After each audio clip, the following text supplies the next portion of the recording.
বশীকরণ জগতে সবাইকে স্বাগত জানাই। আজকের ভিডিওতে আপনাদের দেওয়া হবে ভালোবাসার ইট পড়া, অর্থাৎ এই বশীকরণ ক্রিয়া ইট দিয়ে করা হয়ে থাকে। তো যারা এই চ্যানেলে নতুন রয়েছেন তারা চ্যানেলটিকে সাবস্ক্রাইব করবেন এবং পাশে থাকা বেল আইকনে ক্লিক করে অল অপশানটি সিলেক্ট করে নেবেন পরবর্তী ভিডিওগুলো পাওয়ার জন্য। তো চলুন সর্বপ্রথম আমরা দেখে নেব ইট পড়া বশীকরণ করার জন্য যে মন্ত্র রয়েছে সেই মন্ত্রটি।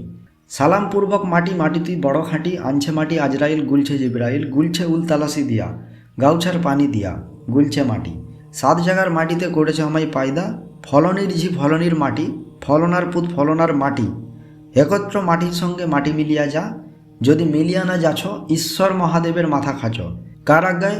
সিদ্ধি গুরু শ্রীরামের আজ্ঞায়, মা ডাকিনীর বরে যদি আমার জ্ঞান লড়ে, ঈশ্বর মহাদেবের জটা ছিঁড়িয়া ভূমিতে পড়ে। তো চলুন এখন আমরা এই মন্ত্রের নিয়ম জেনে নেব। আপনারা দেখবেন ইট ভাটাতে ইট তৈরি হয়, সেই ইট খোলা থেকে কাঁচা ইট শনিবার অথবা মঙ্গলবার চুরি করে নিয়ে আসতে হবে। তারপরে আজকের ভিডিওতে দেওয়া মন্ত্রটি মোট 21 বার বলে সেই ইটের মধ্যে 21টি ফুঁ দিতে হবে। অর্থাৎ মন্ত্রটি একবার বলে একটি ফুঁ, আবার বলে আবার ফুঁ, আবার বলে আবার ফুঁ, এভাবে মোট 21 বার বলে 21টি ফুঁ দেবেন। তারপরে সেই ইটটিকে চুলার মধ্যে গেড়ে দিতে হবে। এই ক্রিয়া করলে পরে আপনার কাঙ্ক্ষিত ব্যক্তি আপনার প্রতি ধীরে ধীরে বশীভূত হবে। এই ক্রিয়া ছেলে মেয়ে উভয় করতে পারেন, তবে এটি কোনো অপরিচিত ব্যক্তির ওপর প্রয়োগ করলে আপনি বিফল হবেন। মন্ত্রের যেখানে ফলনির ঝি ফলনির মাটি লেখা রয়েছে, প্রথম ফলনির স্থানে আপনার কাঙ্ক্ষিত রমণীর তার মায়ের নাম পদবী সহ বলতে হবে।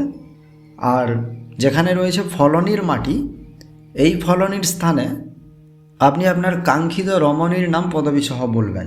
তার নিচে যেখানে ফলনার পুত ফলনার মাটি লেখা রয়েছে, প্রথম ফলনার স্থানে ছেলের পিতার নাম পদবী সহ বলতে হবে এবং তারপরে যেখানে লেখা রয়েছে ফলনার মাটি, এই ফলনার স্থানে ছেলের নাম পদবী সহ বলতে হবে। আশা করি আজকের ভিডিও সম্পূর্ণ অংশ আপনারা বুঝতে পেরেছেন। যদি কোনো অংশ বুঝতে অসুবিধা হয় তাহলে অবশ্যই কমেন্ট করে জানাবেন। সবাই ভালো থাকবেন, ধন্যবাদ।